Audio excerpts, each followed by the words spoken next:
Hello and welcome back to more Wealthy Monsters.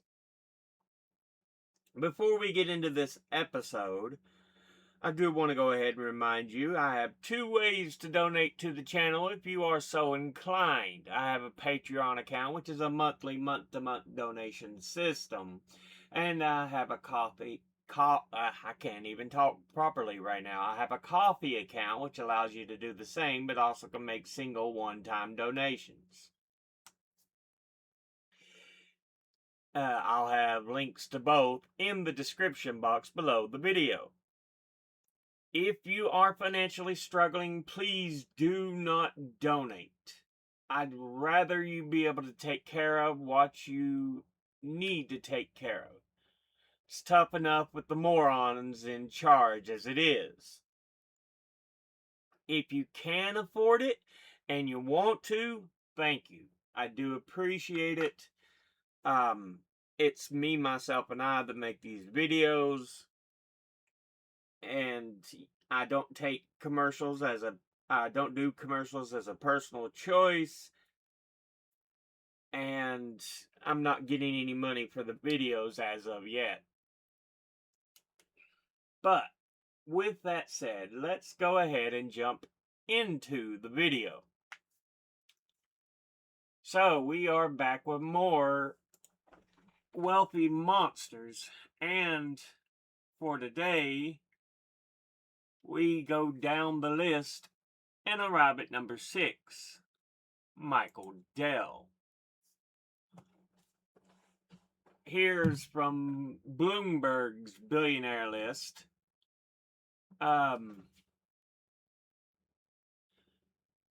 They have him listed at $213 billion. Michael Dell is the chief executive of Dell Technologies, a computer products maker. They used to just make like computer towers and sometimes computer monitors and towers together to make computers. It was mainly the towers, though, they dealt with. The Round Rock, Texas-based company had revenue of $94 billion in the year to November 1st, 2024, and he was an investor in VMware before it sold to Broadcom. The investment advisory he backed merged the merchant bank BDT and Company to become BDT and MSD Partners in 2023. From Forbes.com, and this has them at $230.9 billion, so a bit more. You think, oh, that's just an extra 17 billion. Remember, these are billions of dollars. To get a billion, it's a million times it by 1,000. A lot of people will never get a million in their lifetimes. And that's why I call this list Wealthy Monsters. No one should be a billionaire. And as we have just now gotten for the first time, no one should ever be a fucking trillionaire. That is some complete and utter horse shit that we'll leave for another time. I need to redo his video anyway because he's shown he's even worse of a fucking monster. But anyway, Michael Dell is a chairman and CEO of Dell Technologies, which was formed in 2016 via Dell's $60 billion merger with computer storage giant EMC. And Dell Technologies returned to public markets through a complicated financial restructuring in 2018 after Dell and private equity firm Silver Lake Partners took it private in 2013. Their cloud software arm, VMware, spun off in 2021, and microchip firm Broadcom would buy it in 2023 for $69 billion, 39% of which went to Dell. Much of Dell's fortune lies in his private investment firm, DFO Management, which has stakes in hotels and invests in liquid corporate credit. And in 2025, Dell and his wife committed $6.25 billion to seed investment accounts for $25 million, or 25 million US children, worth $250 apiece.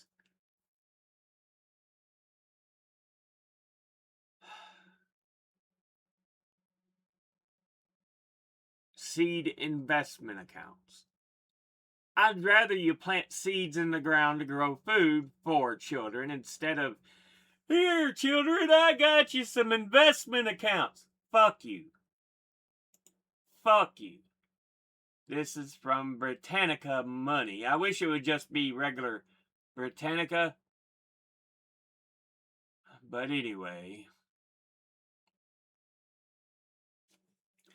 Born February 23rd, 1965, in Houston, Texas, he is an American entrepreneur, businessman, author, and founder and CEO of Dell Incorporated, one of the world's leading sellers of personal computers. In 2016, he became CEO of the newly formed parent company, Dell Technologies. He was a student at the University of Texas at Austin and began building and selling customized computers from his dorm room. Launched the business in 1984 with $1,000 in startup capital under the name PCs Limited. By the second half of his freshman year, he had sold $80,000 worth of computers. He dropped out of college at age 19 to run his company full time, eventually going public in 1988. And PCs Limited later became Dell Computer Corporation and ultimately Dell Incorporated as the product line expanded to include more than personal computers. Dell's core business strategy was to gain PC market share through a combination of cutting costs, reducing delivery time, and providing excellent customer service. To do so, he hired experienced executives both to fill jobs in the company and to act as personal mentors and emphasize direct sales outside the usual retail outlets. And in 1992, he became the youngest CEO in history to have his firm enter Fortune magazine's list of the top 500 corporations. Yeah, early in the days of the computer, buying a Dell was just what you did, because those were the cheaper computers that you could get a hold of and purchase. You didn't have to spend fortunes. And yeah. In his book, Direct from Dell, Strategies That Revolutionized an Industry, he outlined the story of the company's development and provided strategies applicable to all businesses. Leadership, transformation, and changing corporate structure. In 2004, he stepped down as CEO of the company but remained chairman of the board. He served on the foundation board of the World Economic Forum and the executive committee on the International Business Council. He also was on the U.S. President's Council of Advisors on Science and Technology and sat on the governing board on the Indian School of Business in Hyderabad. The company soon faced setbacks, including 4.1 million unit product recall in 2006 and a troubled overhaul of its customer service operations. It also lost its position as the world's largest PC manufacturer to Hewlett Packard, and in 2007, Michael Dell returned as CEO and launched Dell 2.0, a broad effort to shift the business from PC-centric model toward corporate software, services, and a wider range of electronic devices. The company continued to struggle, however, and in 2013, he announced plans to buy out shareholders and take the company private. A heated battle with activist investors led by Carl Icahn ensued over the price of the stock. Dell and the private equity firm Silver Lake Partners ultimately completed the deal for nearly $25 billion, and in 2016 he oversaw the $67 billion acquisition of EMC and later guided the 2021 spinoff of VMware as part of the company's continued pivot to enterprise technology. In 2018, Dell Technologies returned to the public market with shares listed on the New York Stock Exchange. In 1999, Dell and his wife Susan formed the Michael and Susan Dell Foundation to manage the investments and philanthropic efforts of the Dell family, and through the foundation used some of his personal wealth to help children around the world by focusing on health, education, safety, youth development, and early childhood care. The foundation, which by 2005 had an endowment of more than $1 billion, gave millions of dollars to help victims of the 2004 tsunami in southern Asia, and in 2006 donated $50 million to the University of Texas at Austin. His later financial decisions also shaped his legacy. In 2024, he sold a significant block to Dell Technologies shares a shift that enabled larger philanthropic and impact investment commitments, even as he remained chair and CEO. And in 2025, the Dells announced one of their largest gifts, a $6.25 billion pledge to support the rollout of Trump Accounts, a federal program created in 2025 as part of the One Big Bastard Act, aimed at providing investment accounts for U.S. children. Oh, fuck you. Actually do something that's good. Investment bullshit takes time. Fuck off, you fucker. Let's look at some of his goddamn controversies. Michael Dell, Kevin B. Rollins, James M. Schneider, Leslie L. Jackson, and Nicholas A.R. Dunning being brought up by the Securities and Exchange Commission,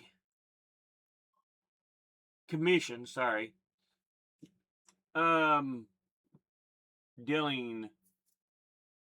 So yeah, it's the case Securities and Exchange Commission versus Dell Incorporated and those listed. The SEC charges Dell and senior executives with disclosure and accounting fraud. The company to pay a $100 million penalty, and Michael Dell to pay a $4 million penalty. It should be higher than that. When he's a billionaire, that's a drop in the bucket. And this was 2010, so it wasn't like he didn't already have billions on him. Oh, couple million, here you go. There needs to be heavier, heftier, more damaging fines, so they'll be less likely to do this shit. Let's look at some of the lawsuits involving Dell. In 1997, Hakan Lans sued Dell for infringement of his color graphics display patent U.S. patent number 4,303,986. Dell won the case because Lands did not have any ownership interest in the patent, having assigned it to a corporation that he owned. So more than likely, if he had took part in saying his corporation sued Dell, and it might be different. In 2005, Dell began the construction of a facility in Winston-Salem, North Carolina, and many claims emerged that Dell had used unfair practices to obtain huge incentives. Dell fought the lawsuit, which the court system later dismissed. October 2005, Dell filed a lawsuit in a Paris court to sue Minorca-based independent website designer Paul Dell of Dell Images for engaging in parasitism and unfair competition. This related to his company's website, Dell Websites.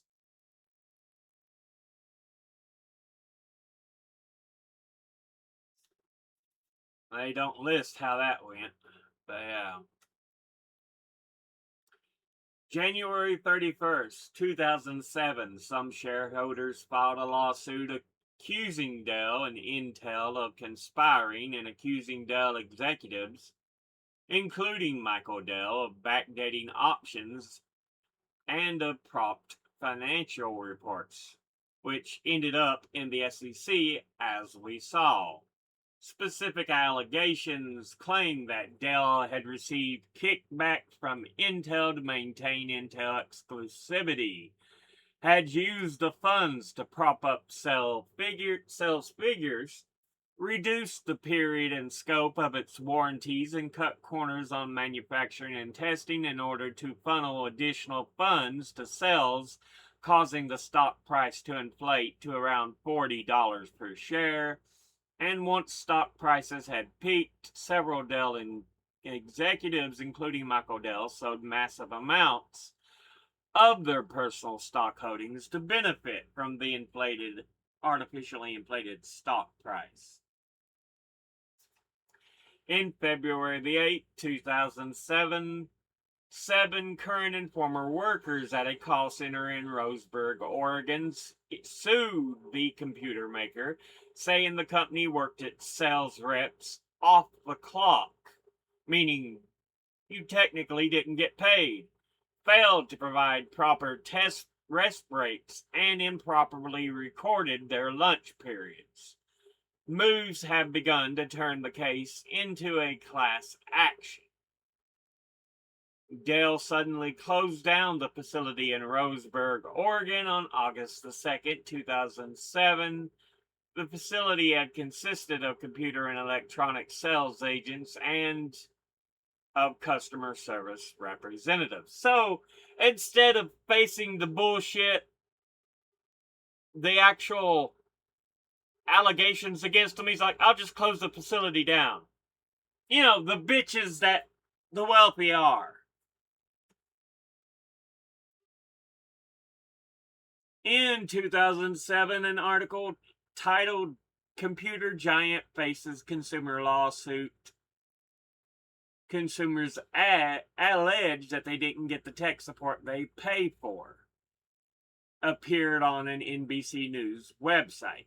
Part of the suit claims that though Dell gave an impression of an award-winning service available to customers 24 hours a day, 7 days a week, consumers face nightmarish obstacles to get help and technical service for the computers.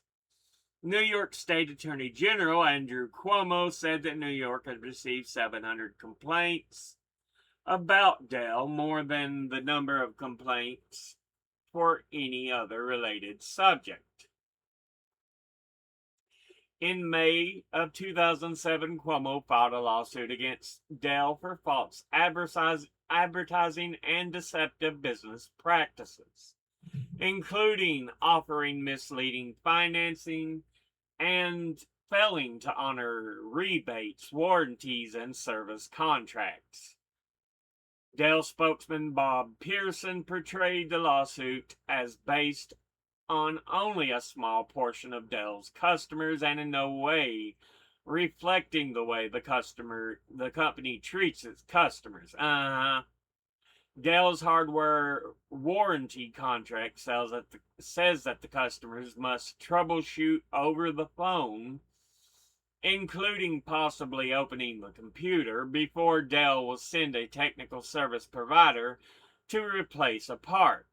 On May the 27th, 2008, State Supreme Court Justice Joseph Teresi required Dell to clarify its financing and warranty criteria, saying the computer maker engaged in fraud, false advertising, deceptive business, and abusive debt collection practices. Parties have filed more than 1,000 additional complaints with the Attorney General's office since the initial filing of the lawsuit in May 2007. December the 5th, 2007, Typhoon Touch Technologies filed a lawsuit naming Dell along with other defendants and alleging patent violations over Dell's use of touchscreen technology. On June the 28th, 2010, New York Times described a civil case against Dell in federal district court in North Carolina, in which Dell shipped at least 11.8 million computers from May 2007 to July 2005 that were at risk of failing because of faulty capacitors made by Japanese manufacturer Nichicon. The suit alleges that these faulty components in Dell's Optiplex desktop computers were known to Dell to cause problems or computer failure up to 97% of the time over a 3-year period. Yeah, they had a tendency to fail. And yet, it is alleged that Dell knowingly concealed these component problems from customers.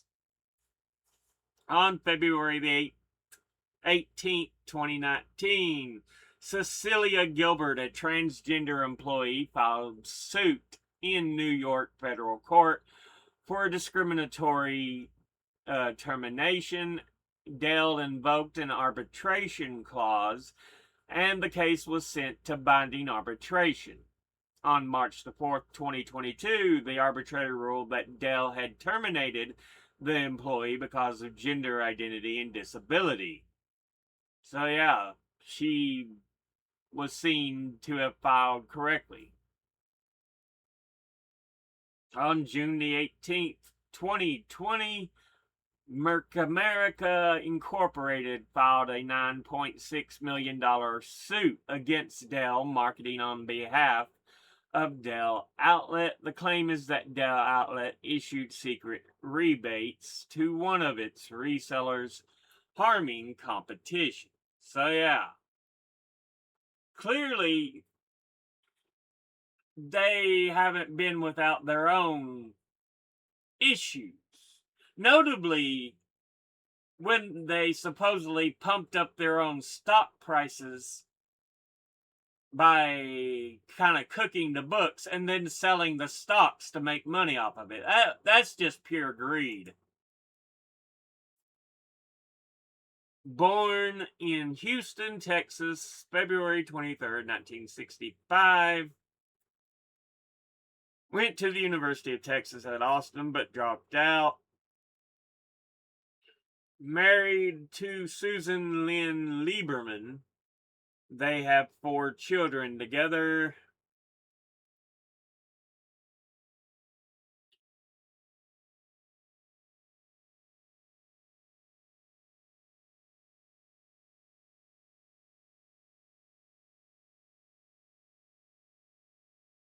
Spent 5 years. They had that big fight, taking the company private, restructuring, and it went public once again 5 years later.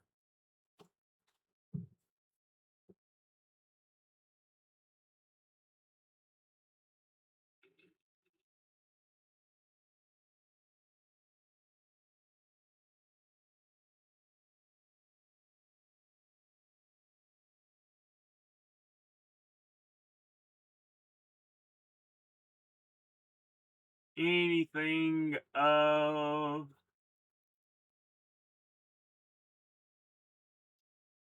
note. We've talked most about this. 2024 it announced a partnership with NVIDIA and ServiceNow to develop AI factories aiming to provide scalable AI infrastructure solutions to enterprise clients. Yeah, the accounting fraud issue, like we've talked about there. Accolades, personal life, wealth and philanthropy, donations, writings, blah, blah, blah. But yeah, Michael Dell on our list of wealthy monsters. Because billionaires should never exist when people are struggling to fucking survive. And there sure as fuck should never have ever been a fucking trillionaire. That should never have been a goddamn fucking thing. The fact that was ever fucking allowed to happen shows how big of a shit show we live in nowadays. America's become the fucking banana republic third world nation that it always claimed, oh, the Democrats are going to drive us into. Well, shit show president pedophile warmonger has fucking put us in that situation. Goddamn sons of bitches.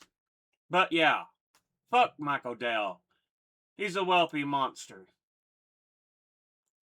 Anyway, with all that said, I think we'll go ahead and end this episode there. As always, educate thyself. Think, read, study, learn. Someone tells you something you have trouble believing, ask them to cite their sources, and it can't be tinfoil hat wearing sources or a bunch of anecdotes slapped together to try to make sources. Like I once knew a man who said he saw a bear start to do some flips in the forest, and while practicing, the bear was practicing its kung fu moves. No, they didn't. You got no proof. It's hearsay. It's an anecdote. Anyway, I'll be putting my links and sources in the description box below the video. Thank you all for watching. I'll see you all in the next one. Until then, later.